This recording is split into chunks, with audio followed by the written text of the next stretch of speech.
Dave Vrablik didn't grow up enjoying an easy relationship with food.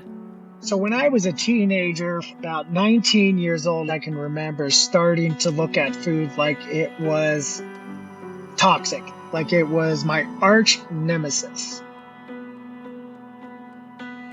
Despite that antagonism, eating became Dave's way to numb challenging experiences. And so, a few decades later, and after suffering the devastating loss of his older brother, Dave found himself overpowered by urges to eat painfully large amounts of food. My body was screaming at me. Like I would be laying in bed, my muscles would be aching, my head would be pounding, my elbows, my shoulders, my neck, everything. Though he didn't know it yet, Dave was grappling with America's most prevalent yet underdiagnosed eating disorder, binge eating disorder. His discovery and treatment of the disorder sent Dave on a 5-year journey, one that highlights the importance of community, as well as what we all should know about this often misunderstood diagnosis. You're listening to Mental Note Podcast. I'm Ellie Pike.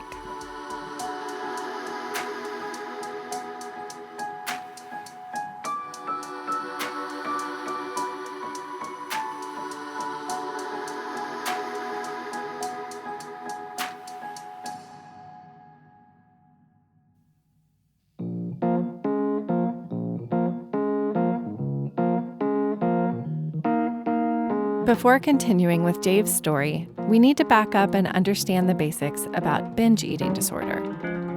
We have all likely experienced a binge of some kind in our life, but when does that become a diagnosable disorder?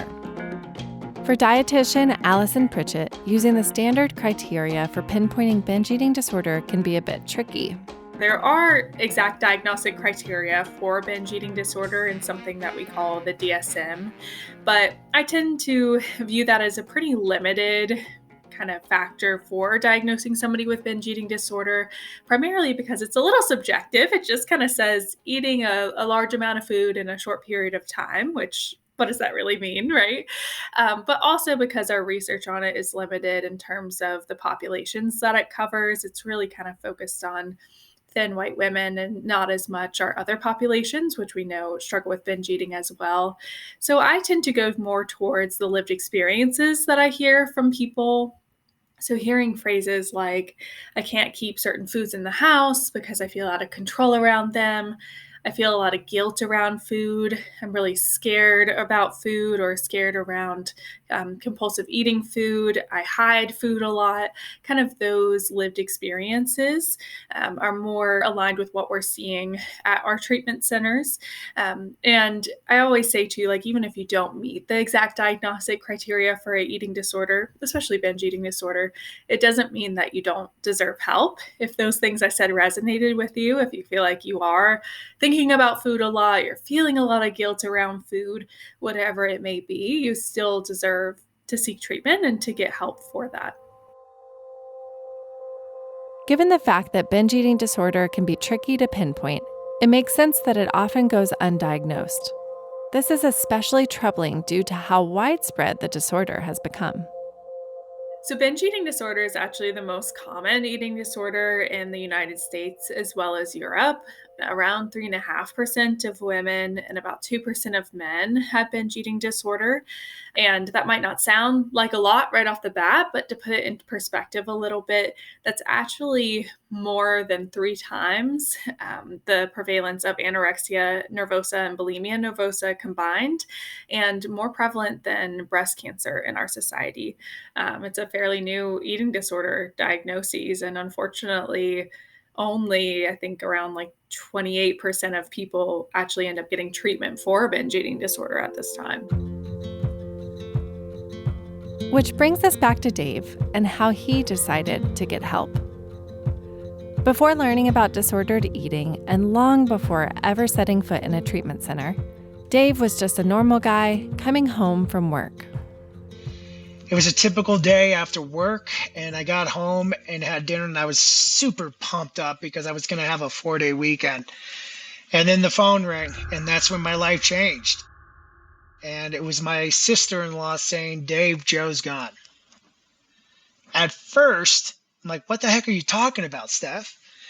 What's going on?" "Dad, I was thinking of my father because my father and my brother share the same name, and it didn't click automatically." And she goes, "No, Dave, it was my Joe." In that moment, it crushed me. My heart shattered into a million pieces.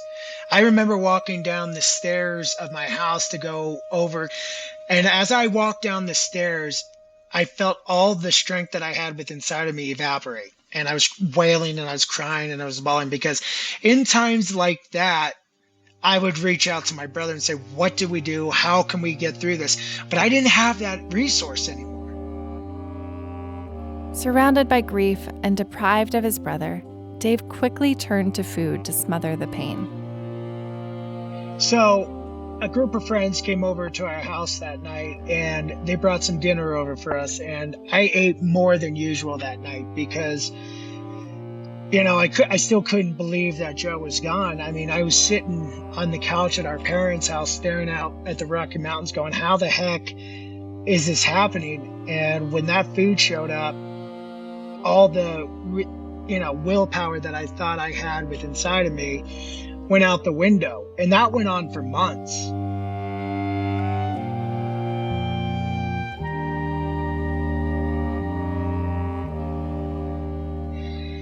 And I was laying there, and I can remember my wife looking at me and saying one of her biggest fears is that I'm going to do something that's going to significantly harm me from eating all that food. That was how I realized that, holy mackerel, I was eating all of this. And check in with yourself. And Dave, how are you feeling right now? And that's how everything kind of came to the head. And I realized, okay, I need to go get some help.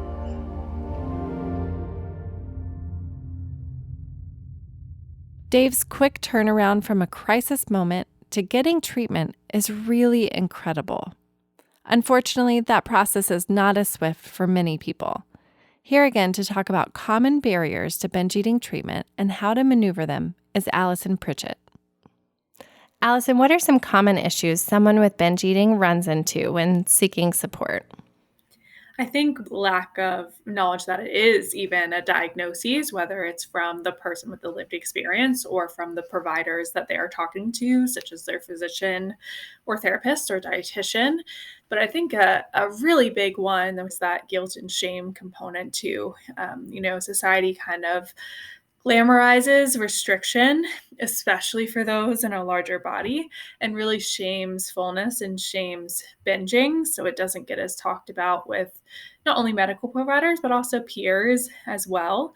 And also diet culture has kind of normalized this restrict binge cycle. If we think of the concept of like cheat days where, we're being perfect during the week and then we go all out for one day, that really is the restrict binge cycle. So a combination of lack of awareness and just the shame that these individuals that suffer with it have to overcome to seek treatment, I think are the two biggest barriers.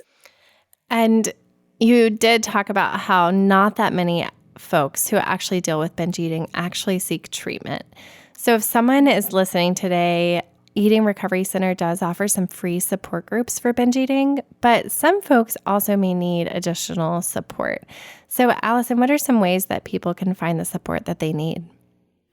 Yes. First of all, if you're considering getting support, wow, that's amazing. You should be really, really proud of yourself because it takes a lot of vulnerability and overcoming that shame, as I just mentioned earlier.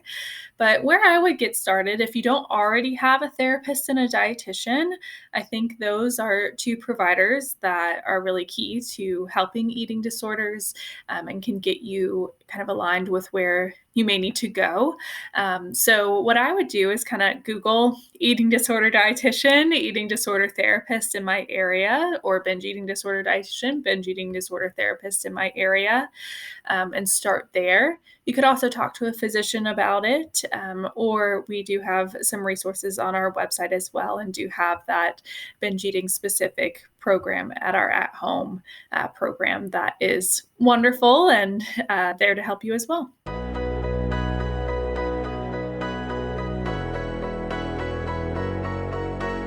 The critical reason Dave got help so quickly is that he didn't hide in shame. Instead, he talked with those he trusted about how to get help. So I went to my wife and I said, I need some help. This is what I want to do. She goes, okay, if the insurance supports it, let's do it. And I reached out. I can't remember the name of the gal I talked to over at the Denver location, but she was such a calming piece that I felt comfortable with coming to the center. And I can remember, Ellie, walking through those doors of the ERC binge eating side of it. And I was thinking to myself, what am I getting myself into? I don't know anything about this. But again, when I walked into where the room was at that part of the building, all of the staff came up and I felt at ease. And it was such an amazing 6 to 8 weeks that I was there that everybody that I was in treatment with, we became a family. Even the staff was included. I remember sending 2 large bouquets of flowers to specifically the binge eating side of things, because if it wasn't for them, I honestly don't know where I would be 5 years later. And 5 years later, I'm binge free, haven't had any binging issues. I have the temptations, but the important part was having that community built. Well, you're really speaking to my next question, which is, how do you stay steady in your recovery? And I like that you defined your recovery as being binge-free, but not without thoughts around, Right. Eating disorder behavior. And I think that's really important to normalize, that a lot of people still have those thoughts, right? Like the thoughts don't necessarily go to the back burner right away in recovery. Like recovery is a process, and it takes a lot of active engagement in it, even 5 years later. And it sounds like at the core, you definitely have this community that can then reinforce all these tools that you have in your tool basket. So my question to you is, what are those tools in your tool basket? The checking in with yourself, like what are you really feeling? Can you talk about some of those tools? Yeah, so I have 3 favorite tools that I like to use. My number one is taking a hot shower. I grew up in Florida from the age of 6 to 12, and I love the water. I love the ocean. So when my mind is racing and then all of a sudden it shifts over to a certain kind of sweet that I love, that the only place I can get it is a gas station, I go and I turn the water as hot as I can, and I sit down in the tub and I let it fill up, and I just sit there. No music, nothing. I have my 2 puppies there with me that when I'm right there, they poke their head in and they lick me on the face, and then I just look at them and that makes me laugh. If it's getting to the point where anger and frustration is taking over, and if the shower's not working, then I take a technique that I learned from the staff, filling up a Ziploc bag, 2 gallons, putting ice in it, and then I go outside and I chuck it against the concrete until all of the ice is obliterated. And then I feel like I have a workout and I feel great. At night, if I'm thinking about, am I really hungry, or is this just the binge eating side of it? Kind of going, hello, remember me? I'm hungry. I turn on music, and then that puts a smile on my face. And the next thing I know, I'm waking up at 6, 7 a.m. It sounds like you have done a lot of trial and error over the years, and you just know what works for you. And doing those and then having that next piece that you can do, but also that community that holds you accountable. Will you speak to that a little bit? Is it a text message? Is it a Facebook group? Is it calling a friend? How do you access your community? It's all 3, actually. So a lot of the people I work with through New Beginnings have become family, have become brothers and sisters. So I created a David support group on Facebook with a selective few people. So if I feel vulnerable, I can go into that Facebook group and say, hey, everybody, I'm struggling with this. And people will start messaging back. Like when I found out about a month ago that I was still cancer free from my thyroid cancer, I had over 100 likes and 50 messages. And that's everybody in my community. Well, and congratulations on being cancer free. I'm sure that feels Thank really you. relieving. It sure does. Yeah. Another thing that comes to mind when you talk about staying steady in recovery is what your treatment team looks like, especially now 5 years down the road. So can you speak to that, please? Yes, ma'am. So I was working with Courtney Burley, who used to work at the ERC, but she's no longer doing stuff right now because of her kids. So I reached out to Gary Gutterman, who's a good psychiatrist. I've known him for over 20 years.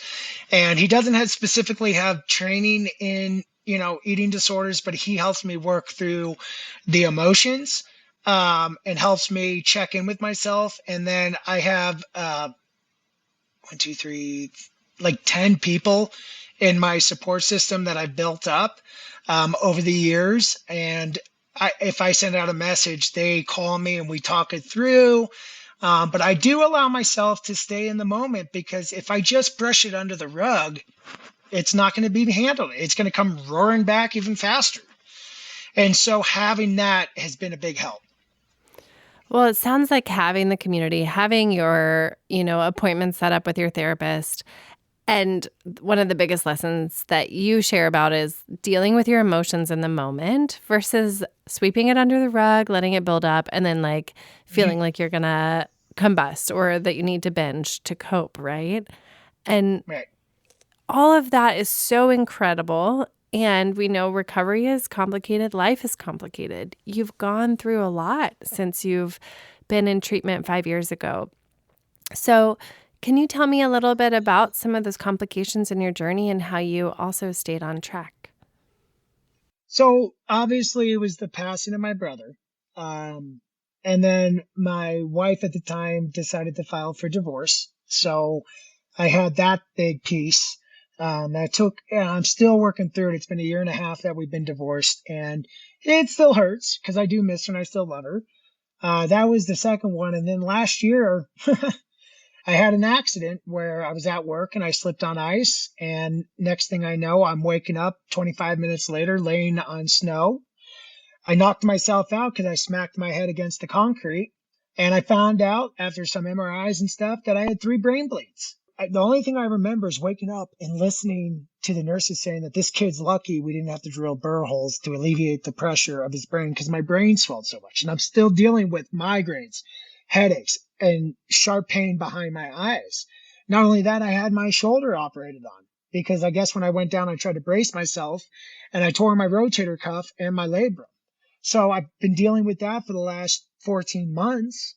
And in the midst of all of that, I mentioned it, I had thyroid cancer. So not only am I recouping from the head injury and I'm recouping from the shoulder injury, but I'm dealing with having my thyroid removed and to become cancer free. But what I will say with all of these challenges, especially the last year in my divorce and my brother, the key moment was if I could get through the loss of my brother, if I can keep getting knocked down, I have the inner strength within inside of me that I will get back up again.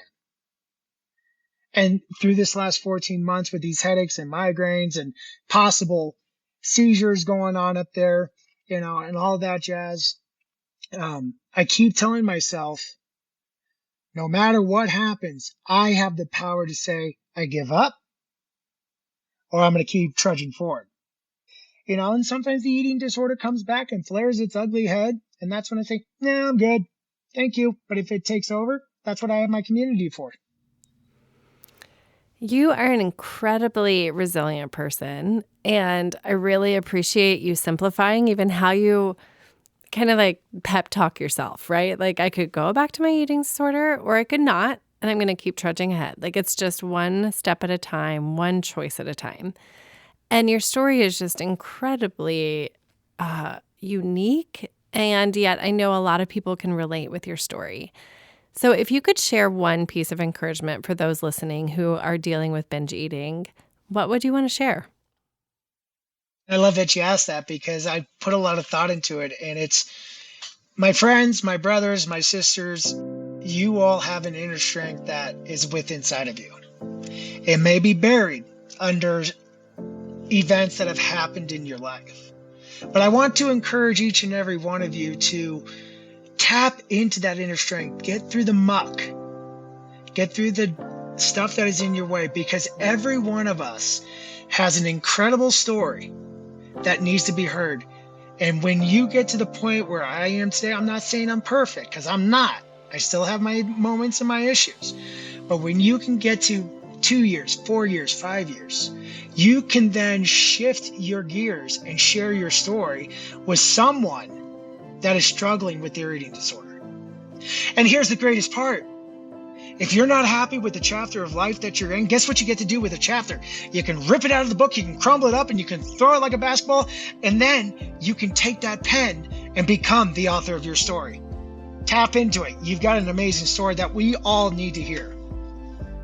I don't know what to say. That was just really, really inspiring. Thank you so much for just bringing your energy and your incredible resilience to the table. And we're so grateful to have your story. Thank you so much, Ellie. It was such an honor to be back.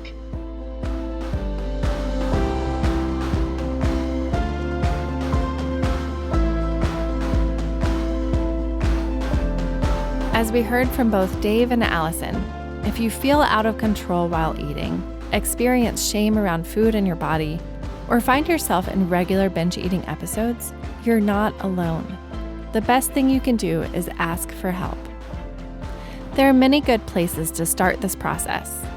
If you would like to start where Dave started, reach out to Eating Recovery Center by calling 877-850-7199 or visit eatingrecovery.com.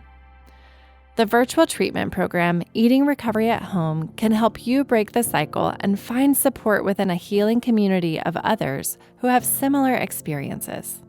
Through ERC's specialized binge eating disorders program, you'll break free from shame around food and body image while gaining tools to lead your most fulfilling life, all from the comfort of your home. Again, that number is 877-850-7199 if you want to find out if in-person or virtual treatment is right for you. If you need a free, peer-led support group, Eating Recovery Center offers a few amazing groups supporting binge eating recovery. Check them out at eatingrecovery.com/support-groups.